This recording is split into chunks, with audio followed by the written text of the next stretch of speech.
안녕하세요. 책으로 공부하는 미래 시청자 여러분. 저는 채널 운영자 신재상입니다. 오늘 여러분과 이제 나눌 이야기의 소재는요, 책 대 책, 비교 서평이에요.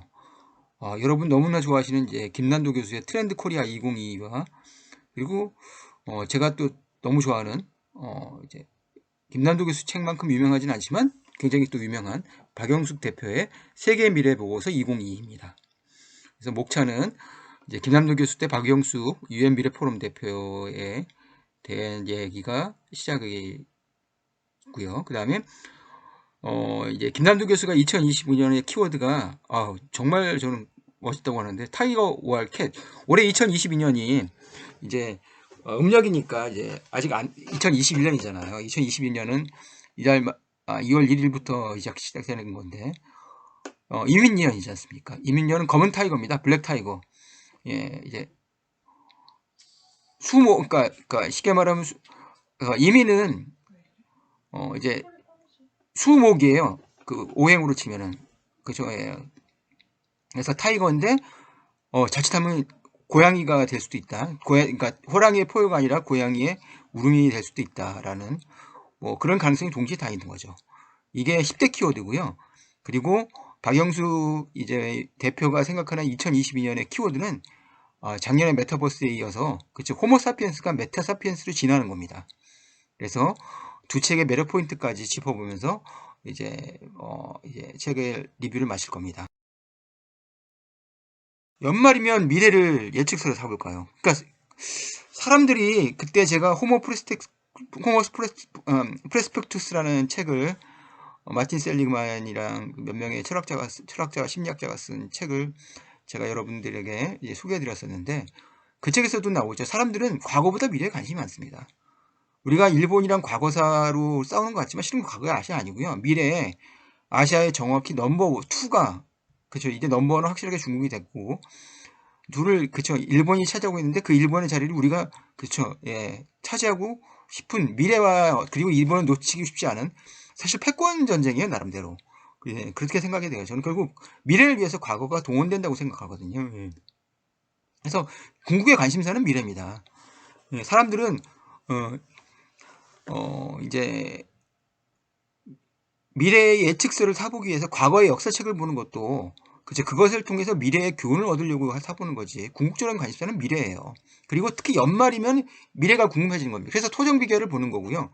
예, 그런 사주팔자를 보는 거고 그렇게 궁금한 거예요. 자기의 미래. 그리고 자기의 미래가 사회의 미래와 나라의 미래와 세계의 미래, 인류의 미래와도 연결이 되어 있으니까 더 큰 차원의 그죠. 예, 더 큰 범주의 사회에 그죠. 예, 타자의 미래까지 포함을 해서 관심들을 갖는 겁니다. 그래서 평소에도 많이 팔리지만 특히 연말이면 미래 엑스를 사봅니다. 그래서 저는 궁금하니까요. 불확실성이 그쵸? 예. 1년이 지나면 확실해지는 건데 그리고 나면 사람들은 뭐가 안 되죠? 라면의 저주가 되는 거죠. 지나고 보니까 1년 동안 저도 이런 생각을 그쵸? 예. 위메이드 주가가 엄청 많이 올랐잖아요. 예. 7배 올렸거든요. 한국 주식이 1년 사이에 제자리 걸으면서 혼자 7배 올랐으니까 얼마나 많이 오른 겁니까? 예. 그리고 지나고 보니까 내가 위메이드 주식을 왜 안 썼을까? 이렇게 돼버리는 거죠. 근데 그런 걸 만약에 예언을 했다. 그래서 그러면 그런 예측할 사람이 야 내년에 NFT가 뜰 테니까 그죠?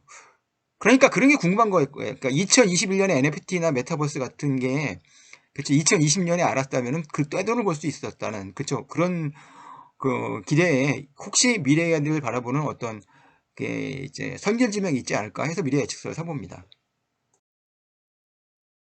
국내에서 제일 유명한 이 트렌드 코리아 2022 베스트셀러를 한 내가 알기로 한 10주 정도 1위를 계속했던 것 같아요. 예. 이 책이랑 유엔 미래 포럼이라는 유엔 정식 기구는 아니에요. 예. 이제 유엔이 어떤 좀 뭐랄까 좀 관여하고 있는 어떤 세계 밀레니엄 프로젝트죠. 미래 연구 프로젝트의 이제 한국 지부쯤 되는 거죠. 거기에 대표인 박영숙 대표라는 분이 쓴 이 두 권의 책이 오늘 여러분과 그쵸? 예. 나눌 이야기의 중심 소재인데요. 그래서 참 이제 강의도 되게 잘하시고요. 글도 참 잘 써요. 예. 이분이 1962년생으로 학교는 서울법대를 나왔어요. 예, 법대를 나오고 경영대학원 나오고 해서 이제 지금은 소비자학과 교수들인데 제가 서울 소비자학부 이제 제자들도 좀 알고 있는데 평가가 그렇게 좋더라고요. 그리고 어, 제가 이제 저희 사촌처남의 서울대 교수로부터 얘기를 듣는데 김남도 교수는 평가가 되게 좋은 그래서 이제 김남도 교수는 이제 물론 강의를 아주 잘하고요. 글은 더 잘 씁니다. 그리고 이 책이 아시겠지만 서울대학교 이제 어, 소비자 소비 트렌드 분석센터가 있거든요. 거긴 서울대학교 소비자학과 석사 박사 과정의 학생들이랑 그리고 서울대학교 소비자학과를 졸업해서 상명대학교나 성신여대 이런 데서 강의를 하는 교수님들이 필진으로 연구진으로 참여하고 있습니다. 그래서 참 소비자 심리학은 그쵸 참 매력적인 학문 같아요. 약간 사회심리학에서 그리고 산업심리학과 그죠 기업심리학 뭐 이런 쪽으로 연결되는데 그래서 소비자학은 경영학에서 그죠 이제 개인 그리고 경영학 더하기 심리학인 아주 매력적인 학과로 그쵸 서울대만 있는 소비자 원래는 소비자 아동학과였는데 이제는 다 분리해서 뽑습니다. 소비자. 그래서 소비자학과는 그쵸 그 면접에서 일반전형 면접에서 수학 면접을 볼 정도로 그래서 어느 정도 확률과 통계에 대해서 그쵸 수학적인 지식이 있어야 그쵸 사실은 소비자 분석을 심리를 할 수 있고 그 사람과 1대1로 인터뷰에서 하는 건 한계가 있잖아요. 김남 교수는 그런 분이고요. 대표는 저도 사실 처음 봅니다. 여기 나와 있네요. 유엔 미래포럼이라고 그쵸? 그러니까 또 미래TV의 유튜브 채널을 또 운영하고 있는데 이분은 조금 설명이 왜냐하면 다 아시는 분은 아니라서 그래서 유엔 미래포럼 대표고 20년간 주한 영국 대사관 10년간 호주 대사관 홍보실장 수석보좌관으로 활동하며 정부 미래예측 기법을 전했다. 이후 글로벌 미래예측 전문가 집단에 합류하여 현재 밀레니엄 프로젝트, WAAS, 다빈치 연구소, 세계 미래 회의 등 미래 연구 국제기구와 미국 등 여러 해외 미래 부상 기술 기업의 한국 대표를 맡고 있다. 레이 커즈와일 그 유명한 제가 무척 좋아하는 그 구글의 이사 미래학자를 비롯해서 수많은 미래학자들과 그 기업인들과 이제 교류하고 그러니까 그리고 많은 대학에서도 출강도 하고 그리고 제롬 글렌이라는 어떤 이제 이분이 바로 밀레니얼 프로젝트 회장인데 이분과의 공저 형식으로 그쵸 쓴 책이라고 생각하시면 됩니다. 그래서 먼저 교수의 2022 트렌드 미래 트렌드 키워드들 보고 저도 어떻게 이민년에 맞춰가지고 어떻게 그렇게 멋지게 뽑을 수 있을까? 바로 타이거 오알 캣이거든요. 그쵸 제가 말씀 앞에서 호랑이와 고양이 트랜지션 인투 나노 소사이어티입니다. 첫 번째가 그게 무슨 얘기냐면요. 나노 사회로 이제 편입된다는 거예요. 무슨 얘기냐면요. 이게 각자도생이라는 키워드도 보니까 김남도 교수가 제일 먼저 2017년 그쵸 이게 해마다 이제 발간되잖아요. 트렌드 코리아 2017에 나왔었던 표현이던데 지금 파편화되고 쪼개져서 모든 사람들이 각자도생하고 이제는 옛날에 대처가 그런 얘기 했잖아요. 사회는 없도 개국인만 있고 그리고 개인이 모인 가족만 있을 뿐이라는 얘기를 했잖아요. 한국도 그런 의미에서 보면 신자유주의가 정말 딱 맞는 나라 같아요. 왜냐하면 한국 사람이 그렇게 사회지향적이랄까 어떤 공동체지향적인 그 일본 사람들이 훨씬 그렇죠. 우리는 훨씬 더 가족적이랄까 가족의 훨씬 근데 그런 사회가 변했다는 것을 어떻게 느끼냐면요. 한국은 영화를 봐도 그 영화를 보면 그냥 무슨 이념이고 나발이고 필요 없다. 오직 가족이다 이거잖아요. 그래서 가족의 뭉클하고 드라마도 그렇고 그랬는데 한국 사회가 지금 변했어요. 어떻게 변했냐? 2021년도 그 이제 어디 출처는 정확히 기억 안 나는데 전 세계 아마 OECD 국가일 겁니까? 입니다. 이 설문조사에서 각각의 국가들이 가장 존중하는 가치에서 우리는 가족이 1위일 거라고 생각했는데 압도적으로 한국에서는 1위가 돈이 나왔어요. 그리고 돈밖에 모르는 미국인이라고 생각하잖아요. 미국에선 가족이 1위로 나왔고요. 물론 돈, 가족, 건강이 이제 모두 다 중요하죠. 그 정도로 한국은 무슨 얘기냐면 돈이 중요한 거예요. 그래서 가족이보다 더 중요한 게 돈이 된 건데 이 김난두께서 했던 말 중에서 유명한 말이 그런 거예요. 그래서 이제 나이가 들면서 필요한 게 5가지가 있는데 돈, 캐시, 금전, 머니 또 하나 뭐였죠? 이렇게 그러니까 농담인 거죠. 그러니까 쉽게 말하면 돈으로 시작해서 돈으로 끝나는 겁니다. 그렇죠? 그런 사회가 되고 있고 그렇게 각자 노력을 하는 그렇죠? 그래서 쪼개져서 그쵸? 예. 이제는 가족 단위가 아니라 가족도 해체돼가지고, 그쵸? 예. 각기, 그쵸? 가족도 이게, 사실 이제, 부모 자식 간에는 여전히 있지만, 형제들은 거의, 그쵸? 예. 뭐, 서로 간에, 어떻게, 뭐, 예, 이제 서로가 각자 도생하자는, 뭐, 이런 분위기지 않습니까? 그쵸? 예. 지금은 사실, 뭐 외동이 너무 많기 때문에, 뭐, 형제라, 예전 그렇게 못 가지만. 그래서, 이, 나노 사회라는 거. 재밌죠? 나노라는 말이 10억분의 1인데, 한 사람의 가치가 그러니까 우리가 10억분의 1도 5천만 병인데 5천만 명의 일로 쪼개지는 거예요. 그러니까 한국 사회는 5천만 개의 사회랑 작은 사회로 쪼개지는 겁니다. 이게 가장 큰 변화인 거고 한국 사회가 나노 사회로 변화하고 있다. 이게 2022년도에 이제 사실 보면 이제 의미심장한 첫 번째 그쵸 앞에 사회과의 T니까요. 예, 이게 김난두 교수가 제안한 첫 번째 키워드고요. 이렇습니다. 제가 앞에서 말씀드렸죠. 그죠? 뭐니 해도 뭐니죠. 그쵸? 예. 그래서 지금은 골드러시라는 말도 패러디 해가지고, 김남도 교수의 조언은 끝내죠. 머니러시다. 인커밍. 그쵸? 예. 수입. 그쵸? 예. 지금은, 그쵸? 예. 그러니까 쉽게 말하면 이제 모든 사람이 노동소득에 만족을 못하고요. 20대든 30대든 40대 50대는 말할 것도 없고 20대 30대조차 그쵸 비트코인이든지 뭐 NFT든지 메타버스든지 블랙 비트코인 블록체인의 이더리움이라든지 달려들어가지고 그쵸 불로소득으로 만들고 싶은 이 저거에 매달리고 있는데 이게 하나의 유행병으로 뭐니까 2020-22년의 키워드는요. 정치가 아니고 그쵸 공동성도 아니고요. 그쵸 정의는 더욱더 아니고요.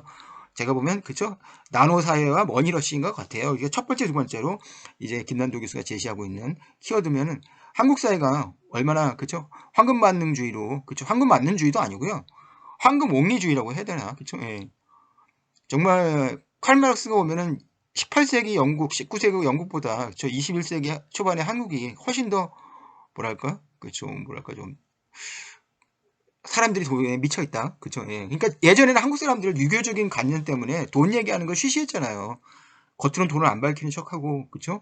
예. 그렇지만 지금은 대놓고 돈인 거죠. 예. 저도 돈 공부란 이름의 책을 썼지만, 저 말고도 돈으로 들어가는 책도 예전에는 많지 않았어요. 돈이라면 속물적인 음색이 얘기한다고 사람들이, 그쵸. 겉으로는 얘기 못했죠. 근데 지금은 이제 대놓고입니다. 20대, 30대는.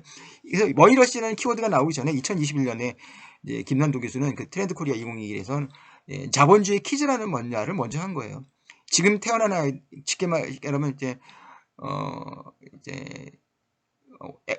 저는 이제 X세대고, 그리고 저희 딸이, Z세대인데, 중간에 Y세대부터 시작되는 Y세대와 Z세대, 그리고 밀레니얼 이제 세대들은요, 네, 이제 노골적으로 돈을 밝히는 그런, 세상이 됐다는 게 김남주 교수의 지적이고요. 예, 저는 100% 공감합니다. 젊은 사람들일수록, 예, 그쵸, 돈으로 달려드는. 예. 근데 그 예금은 아닙니다. 저축은. 그러니까 이런 생각이 들어요. 우리나라 사람들의 평균 수입이 노동으로 버는 수입이 많이 안 늘었어요. 우리나라가 소득이 3만 달러 시대하고 나 이해가 안 되는 게 여전히 그러니까 쉽게 말하면 빈부격차가 너무 심해서 양극화된 거죠. 제가 그건 이제 95년, 94년부터 직장 생활을 했으니까 직장 생활할 때 그 한 초봉을 저 신문사니까 센 중에서 한 300만 원 가까이 받았는데 월 그게 저보다 이제 더 많이 받는 게 금융업체였고, 그쵸? 은행이나 증권사였고, 증권사에 다니는 제일 친한 친구는 저보다 좀 더 받았습니다.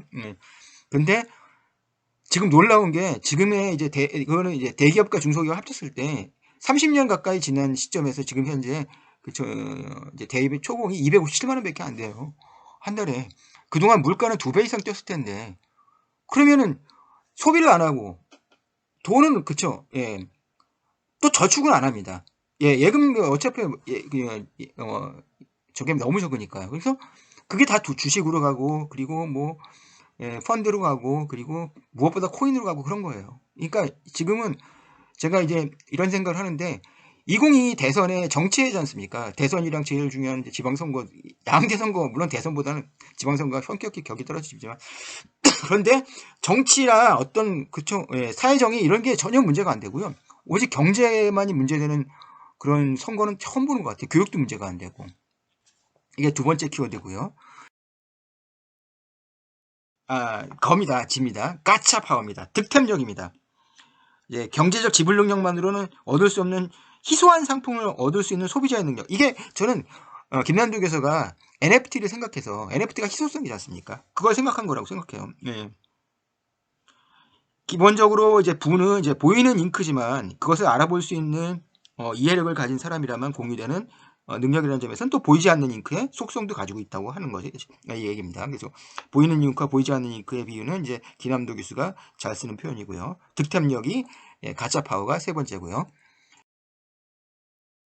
더 컨크리트 정글 러스틱. 근데 이 견해랑 또 저는 이게 5도 2000이란 말은 저도 러스틱 라이프 이게 무슨 얘기냐면요. 예. 그러니까 쉽게 말하면 콘크리트 정글을 그러니까 이렇게 치고받고 아웅다웅 하면서 그렇죠. 예. 매일매일 5일 동안 주가 흐름에 또 비트코인은 1년 24일이니까 뭐 주말도 없죠. 그리고 밤낮도 없고 아침도 없고 잠도 없지 않습니까? 그러니까 그런 삶을 살면서 사람들이 시골로 잠깐 내려가고 싶다. 시골에서 사는 게 아니고. 저도 그런 생각을 하거든요. 저도 이제 서울 중심가에서 살고 있는데 좀 아파트가 오래되고 했으니까 저 신도시로 가가지고 신축 아파트에 살고 싶다는 생각을 했는데 얼마 전에 학원 설명회 신도시에 가보고 나서 새로운 아파트는 좋은데 너무 불편하구나. 우선 상가도 없고 그쵸. 그리고 버스가 자동차가 없이는 도저히 뭐냐. 저는 이제 운전면허가 없거든요. 근데 이런 역설적으로 이런 상황에서 2020년의 키워드가 러스트 라이프가 될지는 저도 이게 좀 약간 예의 없다는 생각하는데 김난도 교수는 이럴수록 그렇죠. 예, 지방에서 사는 게 아니라 시골에서 사는 게 아니라 5촌2도 쉽게 말하면 5도 2촌 5일 동안은 이제 도시에서 그쵸 돈 벌면서 가다 이틀 정도 시골 가서 그런 뭐 프로그램도 있을 것 같고 그러니까 그런 키워드 한번 주목해보자. 러스트 라이프 같은데 저거는 항상 저도 이제 돈으로 생각하면 돈 공부에 저자니까 하는데 이게 만약에 된다면 김난도 교수의 책을 읽고 애널리스트도 많은 분석들을 하고 대기업의 어떤 제품 개발자, 상품 서비스 개발자들도 엄청나게 책을 많이 읽거든요. 김난도 교수 책을. 뭔가를 만들고 그쵸? 워낙 김난도 교수의 영향력이 크기 때문에 일 것 같아요. 러스틱 라이프가 관련된 상품이 오래 팔린다면 정말 김남도 교수가 그쵸? 예, 예측하는 정도가 아니라 대한민국의 미래를 만들어갈 수 있는. 그래서 예전에 국힘이 전에 한나라당이 왜냐하면 이제 김남도 교수는 또 모르겠어요. 서울대 교수는 조금 정치적으로는 약간 좀 약간 우파. 그러니까 왜냐면 서울대라는 어떤 그러니까 좌파 진영이 얘기하는 서울대를 포함해서 국공립대를 다 그쵸 하나의 졸업 이거를 굉장히 싫어해서 그런지 몰라도 그래서 김난도 교수의 러브콜을 보낸 적이 있었는데 김난도 교수 할 때 거부를 했었죠. 예. 여하튼 러스트 라이프라는 것도 이제 있습니다. 근데 저는 잘 모르겠어요. 저는 그런 향수 저는 일주일 내내 도시에 있고 싶다는 그래서 어쩌다 한 번 정도 신도시 가는 건 좋은데 별로 제가 시골을 별로 안 좋아해서 예, 그렇습니다. 저는 이 키워드는 리밸런스 인 헬스 정글인데 헬스 정글 건강의 정글의 어떤 에서 남봉꾼 리밸런스는 남봉꾼이란 뜻이잖아요. 그래서 러스팅 라이프 러스팅 라이프 내가 이거 지금 못한데 헬시 플레저입니다. 무슨 얘기냐면요. 좋은 약은 입에도 달다. 건강 관리에 중요하지 않았던 때가 없었지만 전 세계를 휩쓴 그 역병의 시대에 따라 가지고 건강과 면역은 더욱더 중요해졌다. 러스티 라이프가 아니고 헬시 플레저입니다. 이제 건강과 다이어트를 위해서 정말 생각해 보세요. 건강은 사실 얼마나 중요합니까? 사실은 돈과 내일 그러니까 그런 어리석음들을 많이 보여주잖아요. 돈 때문에 건강을 잃는 사람도 너무 많고요. 사실은 그렇죠. 예. 근데 그 참 어리석죠. 근데 사실은 돈 없이 오래 살고 싶은 생각은 정말 저도 안 들어요. 예. 돈과 오래 살고 싶은 게 동시에 있어야지 돈 없이 오래 산다는 거는 그런 생각을 그렇지만 여하튼간 쉽게 말하면 즐겁게 그쵸 일하면 그러니까 운동하는 그쵸 이런 것들 그쵸 이런 것이 어떤 키워드가 될 것이다. 일과 휴식의 조화를 추구한다는 점에서 저는 이거는 얘기가 된다고 생각해요. 특히 젊은 사람들이 건강 많이 챙긴대요. 20대들이 30대 그러니까 이제 지금 재밌는 게 이제 이 트러스트 자산운용에 이제 유명하신 그분이 갑자기 생각이 안 나는데 저도 책을 읽었는데 그분의 그분이 이제 은퇴 전문가고 우리나라에서 아주 유명하신 분인데 이렇게 설명회 때 보면 그렇게 요즘 20대들이 많다는 거예요. 20대들이 이제 그러니까 평균 수명이 자기 때는 120세가 될 것 같으니까 그렇죠. 근데 50대만 돼도 직장을 잃고 하니까 노후 문제랑 이제 은퇴 이후에 그것이 지금부터 걱정되는 거예요. 마치 제가 이제 입시 설명을 할 때 대학교 고3들 설명에 초등학교 학부모님도 오시는 거랑 똑같은 심정인 거죠 지금. 그런데 그러니까 건강이 중요한 거예요. 그래서 즐겁게, 그렇죠? 예, 어떤 그런 운동하고 싶은 그런 것들이 읽고 있고요. 또 엑스틴 제너레이션. 이걸 무슨 얘기냐면 X세대의 화려한 이스펙, 엑스텐, 그러니까 이거는 어쩐 김단도 교수의 그럴 수 있어요. 나영석 PD라든지 유재석이라든지 그래, 서태지라든지 70년대생들이 그쵸 X세대 그러니까 60년대와 70년대생들인데 초반생들까지를 엑스텐 70년대 중반 이후에는 Y세대가 되죠. 예. 이 사람들이 그쵸 예. 그리고 재밌는 얘기가 방탄소년단의 방탄 패밀리 알매 중에 50대는 못 본 것 같아요. 50대는 저처럼 팝송을 좋아하는 사람 아니면은 그 트로트를 좋아하는 70 그쵸 예. 이런 사람들로 이제 분류가 되는데 40대는 다른가 봐요. 방탄 알미 중에는 그렇게 40대가 많대요. 예. 저희 딸 지도 교수님의 그 남편도 아마 이 방탄 알미 뭐로 막 된다는데 그렇게 40대들이 많이 방탄. 그러니까 이 X세대가 화려하게 기한한다는 게 어쩌면 이게 예언 같은데 지금은 이제 워낙 많잖아요. 숫자적으로 이때 그쵸 지금 MZ세대보다 더 많이 있으니까 그래서 이들은 전형적인 얘가 정치적으로 까놓고 얘기하면 이제 이재명 민주당 후보를 지지하고 민주당을 지지하는 거예요. 그래서 이 20대 때부터 지지를 했어요. 민주당을 이제 김대중 대통령 때부터 이제 지지했기 때문에 사람은 제가 나이가 들면 보수적이 된다고 생각하는데 전혀 그렇지 않습니다. 미국 스티븐 핑커라는 최고의 심리학자도 이제 지금 다시 개몽이라는 책에서도 밝혔지만 나이가 들어서도 보수적인 게 아니고요.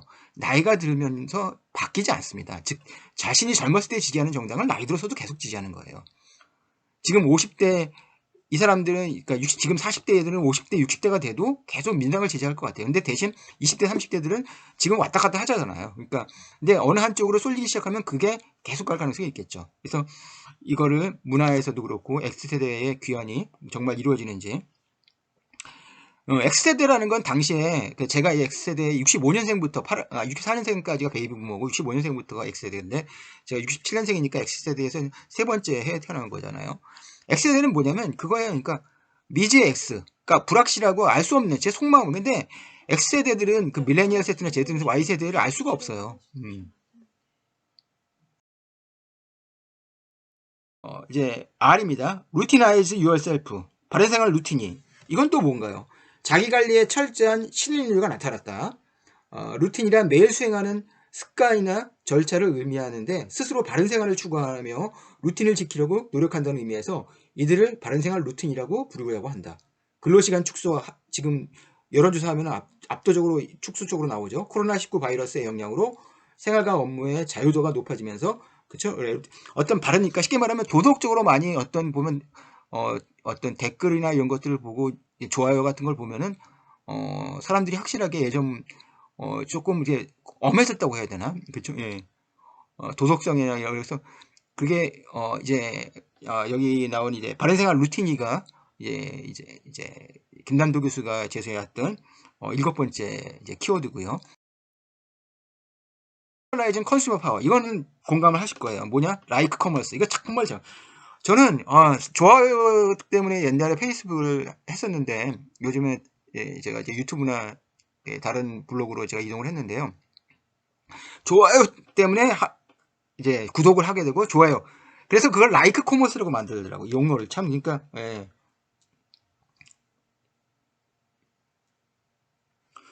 대단하죠. 예. 마지막에 이게 중요해요. Tell me your narrative. 결국에 그쵸 내러티브 자본이 이제는 여기에 제가 이제 제가 만든 영상 중에 로버트 실러 교수의 내러티브 경제학의 3단이 많은 어떤 이제 조회수를 기록한 걸 보면은 로버트 실러나 지금 이제 교수가 어떤 쓴 내러티브라는 것이 이야기가 사람들은 기본적으로 그쵸 서사는 힘이 세다는 말로 시작하는데요. 강력한 서사 즉 내러티브를 갖추는 순간 당신은 매출이 보잘것없는 회사의 주식도 천정부지로 값이 오를 수 있다. 결국 그거죠. 브랜딩이나 정치의 영역에서도 자기만의 서사를 내놓을 때 단번에 대중의 강력한 주목을 받는다. 정말 그렇듯하죠. 이게 마지막. 그래서 이제 김남도 교수의 트렌드 코리아 2021을 찾아보는 어떤 6개 키워드를 보여줍니다. 메타사 시대입니다. 그래서 이제 그러니까 박영수 대표가 본 세계 미래 보고서니까 대한민국이 아니에요. 세계이거든요. 예. 저는 이게 얘기가 된다고 생각하는 게 세계 1, 2 부자 서로 사이는 되게 안 좋고 일론 머스크랑 그리고 제프 베이조스 둘 다 아직은 제프 베이조스가 아마존의 그 CEO를 그만두고 그쵸 한년 그쵸 블루 오리 즉 우주 사업에 전념하려고 하는 거잖아요. 그리고 사실 궁극적으로 일론 머스크가 하고 싶은 것도 화성으로 이주하고 화성으로 유인 우주 그 화성에 더 도시를 만들고 이런 일을 하고 싶은 거예요. 스페이스X가 진짜 하고 싶은 겁니다. 두 부자가 거기에 리차드 맨슨이라는 영국의 괴짜까지 껴가지고 결국에는 막 우주로 그 막 그리고 막 포도주도 보내가지고 우주에서 숙성해가지고 그쵸 그걸 들어와서 굉장히 비싸게 파는 희소성 때문에 그런 겁니다. 그것도 NFT랑 연결시킬 수 있겠는데 이것이 첫 번째. 저는 이제 전망했다고 생각해요. 캐시우드가 이 우주 그리고 이제 근데 스페이스 관련된 거기 이제 RTF, ETF도 출시를 했는데 아직은 작년에는 이제 그 이제 캐시우드가 별로 안 좋았잖아요. 그래서 근데 어느 순간 타면은 좀 이게 되지 않을까. 아직은 이제 본격적으로 이제 그 우주 가서 이렇게 여행을 할 수 있는 시대는 아니니까. 근데 제가 볼 때 그런 면에서 2022년은 그거에서 어때 서막을 여는 시대가 되지 않을까 이런 생각이 드네요.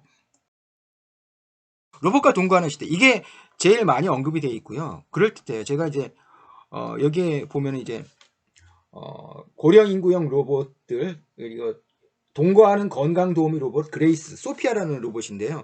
이 보니까 소피아라는 로봇이 이제 쉽게 말하면 이제 아, 그 아직 인공지능을 탑재하고 여성의 간호사 그 이제 모습을 하고 있으면서 그쵸? 예. 그거는 이제 즉각적으로 대화하면서 그런 아티피셜 인텔리전스는 되질 않으니까 대신 체온이라든지 어떤 이런 심전도를 제거해서 즉각 그 병원에 알려주면서 그런 수준이 있겠죠. 그렇게 해서 간호사를 보조할 정도는 되는 거죠. 간호사 역할을 대신하는 건 아니고 의사나. 근데 그레이스라는 그 로봇가 있고 그리고 소피아가 이제 소피아 다오 이제 다오는 이제 중앙 집권적인 형태를 벗어나서 탈중앙적으로 디파이 형태로 그런 저거잖아요. 그런 식으로 분산화가 이제 그걸 블록체인과 연결시키더라고요. 그런 정보들이. 그래서 이제 정보의 저장량도 늘어나고 어떤 독점과 어떤 해킹으로 해서 위험을 막아내는 건데. 그리고 여기서 등장하는 거 재밌는 거는 저도 몰랐는데 어, 에스토니아가 인공지능이랑 AI 인터넷 강조하는 건 알았는데요. 에스토니아는 최초로 그쵸 국회의원 중에 인공지능이 있다네요. 예. 노란가 그럴 겁니다. 예, 그러니까 이렇게 이런 빠른 정보가 그쵸 전 세계 이게 단순하게 우리나라의 뉴스에서 국제면에서도 검색이 안 되는 그런 새로운 소식들이 박영숙 대표의 책에 많이 나와 있어요. 새로운 그치 노화 질병을 전봉할 것이다. 그죠? 메타 라이프 로깅이잖아요. 그러니까 내 삶을 디지털 공간에 복제하면은 아바타를 통해서 이제 그 아바타 얘기하신 뭐 로블록스도 떠오를 테고 그리고 레고 모양으로 자기 실시간으로 이제 그 해야 또 회의할 때 아바타를 사용해 가지고 그 저걸 할 때 레고 모양으로 캐릭터를 만들어주는 게더랜드라는 것도 있거든요. 예, 그런 데들 그리고 예, 어, 그러니까 한국에 보니까 뛰어난 메타버스 기술력을 갖춰서 모션 트래킹 기술 갖춘 업체가 나오더라고요. 예. 그리고 어, 페이스북 얘기도 나오고 그리고 예, 정치와 엔터 산업까지 메타버스. 저도 그래서 결국에 뭐냐 인간은 어,